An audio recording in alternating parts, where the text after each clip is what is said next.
Caalaa Nuuree dhageessaa? Dhageessa boo kan? Siin dagaalaa Arafaat akka beektaa? Akka takko naanti ni min salaam alaikum. Miira keessaa bahi lubbu. Miira keessaa bahi waan Miira keessa jiru ani dhageeffadha abbaan barbaadan jettanii dhiistanii jechuudha dhufullee hin barbaanne gin dadhabbii teessan tan argeetummaa dhufe baay'ee. Galatoon. Galata raafi.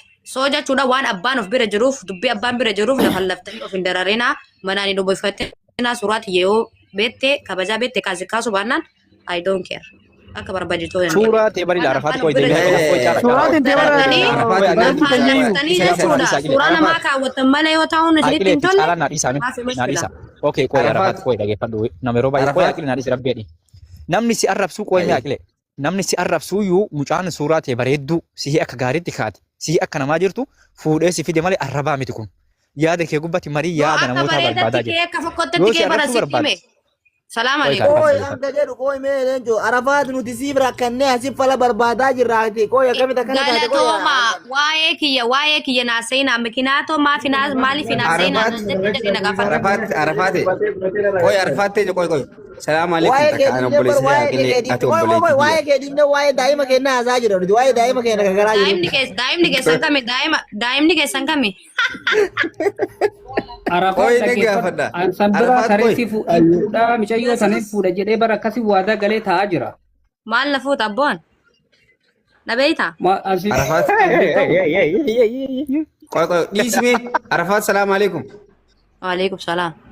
Turuun barbaadu na gaafatan. Qaalii koi jarjarree asii yaatee ajandaati. Waasi gaafanna hawaasni kun hundi waa'ee feetee akkanatti hin qabee dhaabbatu jira. Waa'ee ajaa'iba! Isin maalumaa kana sirratti ta'e dhaabbatu. Koi karaa gabaabaa. Arafaat teenya qaali ati amma gabaabumatti karaa bii haalilni si arku wanni kun ajandaadha moo dhuguma wanni kun sitti jira moo mee adda nu baasu ulfamu ulfamu. Ajandaa caalayyuu biraanki beeyta. Ayyee viidiyoo baay'ee Biraanki wayiitu hin dharu biraanki wayiitu hin jiru mudaa biyyoo biraanki wayiitu hin jiru daa'ima dhalchi harargee bulchu daa'ima. Jiraachuu baannaan obboleessa kiyya dhaabbata keessee arguu feene nuti. Koi nuti intallee teenya dhaabbata arguu feene garaa laaluu feene. Mucattiin viidiyoo qabee fi mee qoyii akka waataa gabbeessuu hin dandeettanii ooyime dhageeffadhaa jiran ila Arafaat anamma waan tokko dubbadhee isinirraa bu'a.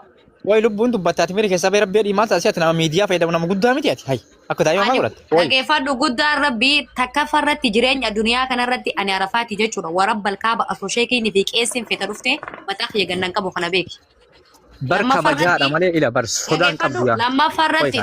Lammafarratti jechuudha. Takka farratti miidiyaa kanarratti jechuudha annama miidiyaa dibaayee weesii gala miti eenyuyyuu namni Arafaat gadi qaba jedhu gadilgibuu kana mataan akkana gad dhaabbata caalaa taa'e. Caalaan illee maarree godhuu qabdi bidoogii godhuu qabdi ani jechuun jechuudha warabbal kaaba namni miidiyaa kanarratti. Arafaat ani naare alla angizee naare akkasuma amala kiyya qoy gaasitti mala. Banna jaasaara miti. Nuti warra masii dhaabbataa ture keessaa nama tokko isa Arafaat bargaa wal kijibuun kun gaarii miti bara. Ishii hangana naasoo na dhaggeeffatu. Waan kana iyyuu majammara miidiyaa rafiduu maatti dhiifte nama sanillee usuma private illee ta'ee jiraate anama galgala maayina soo jira bakka balleessaa irratti tokko jireenii jeetu jira dubbachi jira baay'ee bakka balleessaa maal irratti tokko barbaachisee biyyo tanaa isin dhaggeeffadha ijoolleen teenya ta'a harargee jechuudha Oromoo kutaa kudha tokko keessaa namni irra duuduu jiru ijoollee teenya ta'a harargee muka jime muka jechuudha Oromoon hayyee oiga Arafaat teenya namni tokko yeroo aaree uffate waa hubata si galee miti. Ani ni hubadda na cakasi ani jechuudha takka farratti 100% ofitti amana. Mee qoyii rabbii jedhiiti qoyii ila ati Arafaat bicha dubbatte si fasta mee qoyii akilo ila dhageeffadhu habibti ila. Ijoolleen teessa yoo si lolatte nama kennaaf si lolti jaraa deemtee badduu abbaatti loltu akka dhageettee beektaa? Hay. Maal jettee? Gizee rakkoo gizee bal'oo nama si maddii dhaabatu ijoollee teessanii si loluu dandeetti si lolachuu dandeetti. Loluu miti bar wanni kun namni taradda'uu qaba amma namni hubate jechuudha ijoolleen baay'ee warra tajaajila namni keessan dubbisee beeku hubatee beeku isin asirratti jettanii waan hin beekne mataaf hin dhukkubsina okay si gala miti. Bar namni si fi taquba qabu taquba qabne si fi bara. Dubbiin hubattan kan namni maqaa kiyya na balleessuuf waan miidiyaa irra dhagayitii qabuuf waan namni baay'een na beekuuf namni waan baay'ee godhuu danda'a. Sagalee fakkeessee waan kana godhuu danda'a. Waan kana osoo hubanne asirratti jettanii ajandaan godhatina. Ila Arafaat ilaal. Ila nabicha asan jenna waa kenni akkana miidiyaan baay'ee nama godhate fe'ama guddaati nama guddoo dhageeffadhu abbo. Akka nama yoo rakkoo qabaatiin rakkoo ta'e si murumata dhageeffadhu. yoo hamtuu qabaatin hamtuu teessitu an hin qabu jedha namni kun guutuu waan si jaalatu yookaan waan bakka sii qabuufi malee jibba keetii namni yoo namni nama jibba irraayyuun haasa'u habibti namni waan si jaalatu waan si kabajuufi malee obboleeyyan ta'e waan biraarraa ajandaa nama kumni caalaa ooroo kun wallaahi nakkisaa misi caalaa nuuree kun miskiin nakkisaa jiru dhageeffatu si himaa habibti namni si arrabsaa yookaan ajandaa si hin barbaadatu hin jiru mucaan kun nuhii waa'ee kee haasa'u garraan sheeritti godhaa dhuftu yookaan ati dhuftee os si galchee wanni jedheef yoo badii kee taate amanu yoo keen tahin sirraa gadi bu'u nama 4,000 fi waattu jira uummanni kun guutuun sababa kee as ta'a habibti akka nama waan beekne nama 11,000 irratti dubbadee jira habiibii fiidiyoo si sheer godhuu danda'a nama 11,000 irratti dubbadee dhugaa kiyya beera akka ijoollee fatan Arafaati beeytaa nuti jechuudha ajandallee si godhachuun barbaannu ati obboleetti godhattanii dhiistanii andarasaa beekumtiin akka inni kana beeki I don't care I don't care ati si jammar feemasa guddaadha ani jabduun talaati gaafa geessin sheekiin natti marsee miidiyaa kanarraa nagalchuu dadhabaniiti dhuufanii guyya dhiifama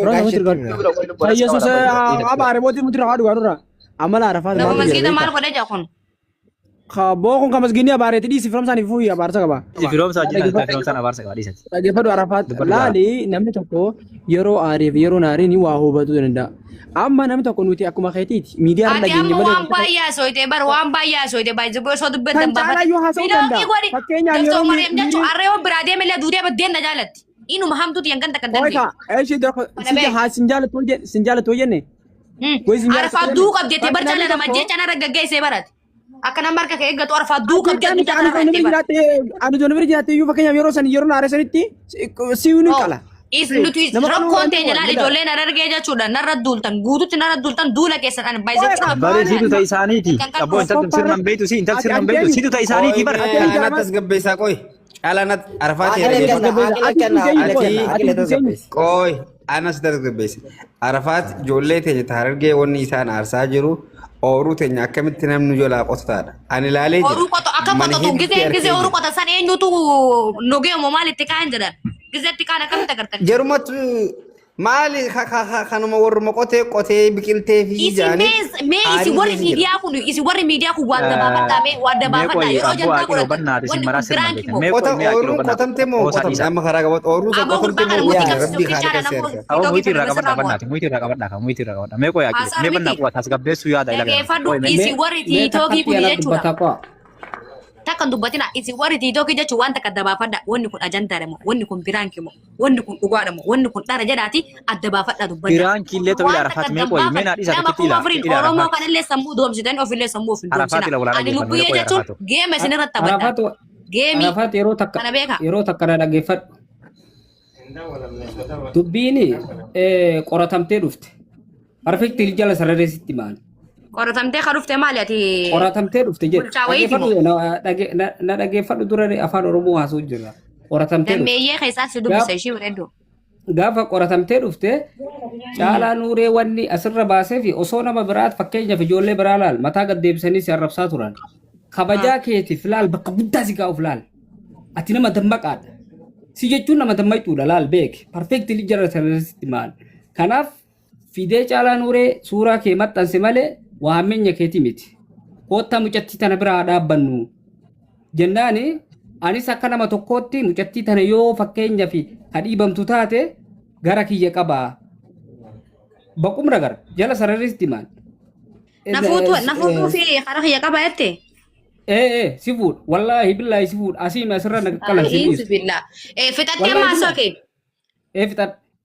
dhaggeeffadha ani ati sumuuti godhadha warra gastii jiru irratti daqiiqaa 5 dubbadhee bu'a caalaa na dhaggeeffadha takkaffaa irratti isin gizeen ijoolleen tiitookii jechuudha namni suuraa kiyya gaggalabaxanii jechuudha ayyantaa na godhattan takkaffaa irratti ana ramsoo osoo hin taane beekumtiin akka nuti jirtan kana beeka lammaffaa irratti namni ol kee dubbachuun duratti namni kun wanni kun wanni kun ajandaadha wanni kun maali jedhaati adda xiintala hawaasallee cinkitanii ofillee hin cinkina namni sammuu qabu dhiirri jechuudha namatti dhiyaattee namarraa bantee waan san dhugaadha moo soba moo adda baafattee dubbatti kana beeka so ani isinii miti abbaan barbaade osoo oromoon kutaa kudha tokko walitti buqqaatee dhufte lubbuyyee mataa qaqqabuu hin dandeettu kana beeka ani goota jabarbaraati amma warri maaf keenyaaf sirraa sitti taasisuu jiru kuni seerrabsa turre gareefu bara aan gareefu amma keenyaaf edda kaalee sagalgala mana jaalibsaatti nama ati bara arafaa duu qabdeettee bara Maleekaa ta'e Abu dhaqee nama tu keessaa tiba furu. ada khiyati barsi Jesu ambar Malis fusi sagal. ammalle ma wani sabi akka edatti man amma mo makaballe sa kasre demu jiru arketin sigale miti akka makaballe sa na nagarte na Jaalibsaa galchi, jaalibsaa naa galchi, jaalibsaa galchi, jaalibsaa galchi. Fakkeenyaaf abbummaan fedhe yoo obboleettiin ta'e waa gara fuutee yoo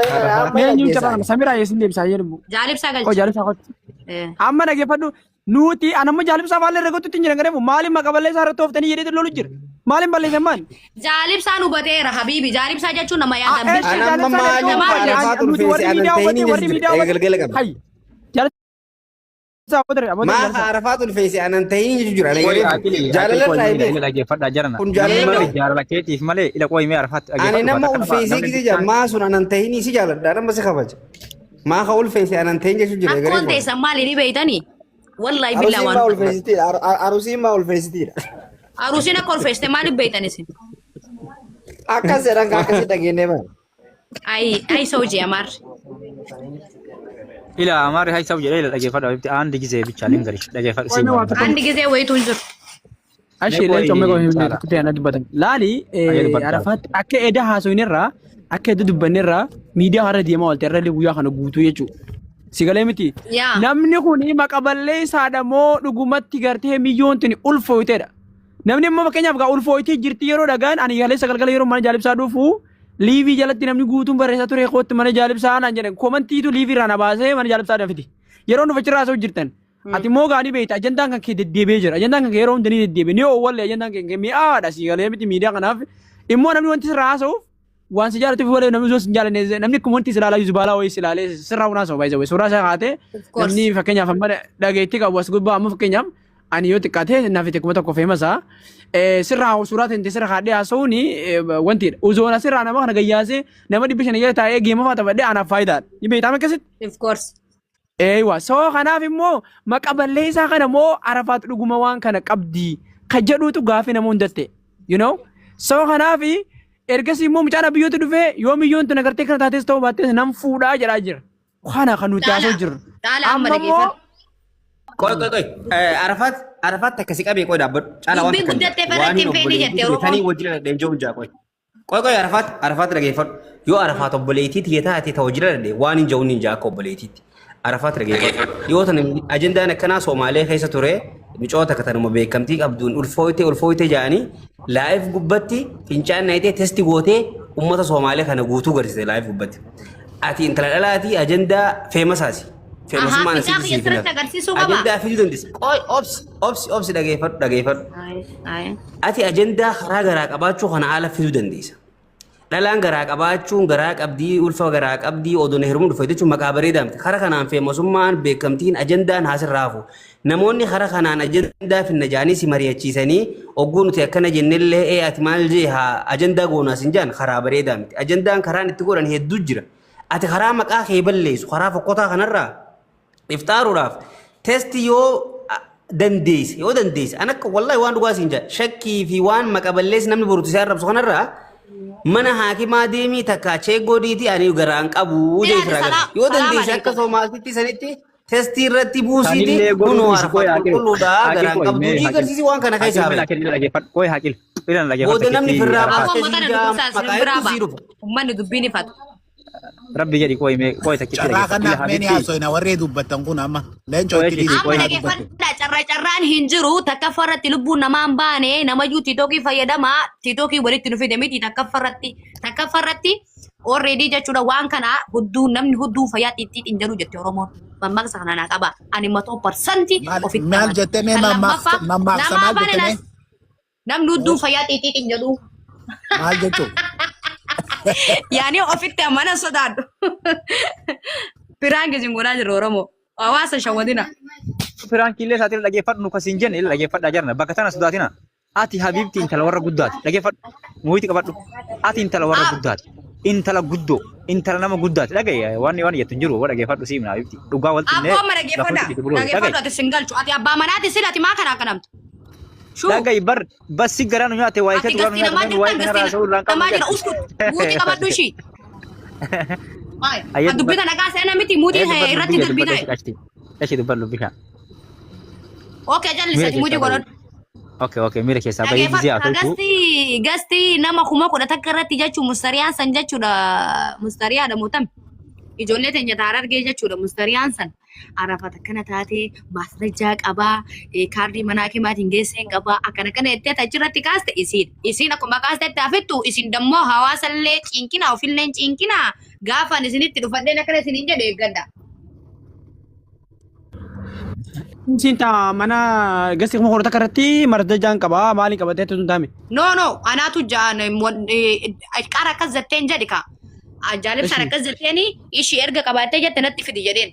Jaalibsaan jennaaniin dura lakki jaalibsaa wajjin walitti haasawaniiti dabbal gastii banatee jechuudha. Micaa tanaa maqaa hin balleessine hundi san dhugaan jiraate kottu misiriyaa jedheen.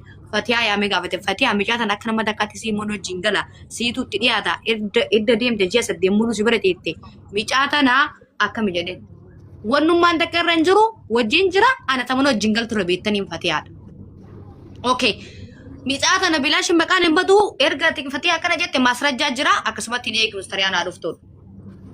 ከዛ ሙስተሪያን እረት ሼር ጎል እረት ደወል ጭሌ በሻምቦቴ ከዛ ደባል ገስቲ ገለበጤ ራቤ ሆጋ ገስቲ ገለበጤ ራቤ ጃሊብሳን ገስቲ በኔ ሬፉን ተነጀቹ ለነረት ደወለ ነያሜ አረፋት ማንከ በዱን ቀቦ ዱቢን ዱከረ ባዲት ሀባቱ ቆቱ ኢሽ ጃሊብሳን ኦፊት አማና ነመ ተቆሊን ገልችን አናፊ ሙስተሪያን ነተስ ባስ ፊዶ ሀባቱ ማስረጃ ካርዲ ሰና ሳባስቱ እቺ ሞዲ በዲት ያና ፍረደ ከዲቡ አማፊ ሙሽክላ ጀዴ ከዛ ጊዜ ገስትረ ኢሲን ዱፍቲያንስ ገስትረ ደቀ ኢሲን ገስትረ ዴት anis gastrata micatti tanya takka jira ammas shukriya jechuun shukriyaan jechuun wala mudubbate jechuunust shukri atille achumatti jedheen maali bayyaan hargee kajanan kan anaaf inni waliin feenu bayyaan hargee kana jechuun lafatti baazawwee wala garree arga waliin feenu jechuun suuqii duratti wala garree so bayyaan atille waa kiyya keessan galiin ati dammoo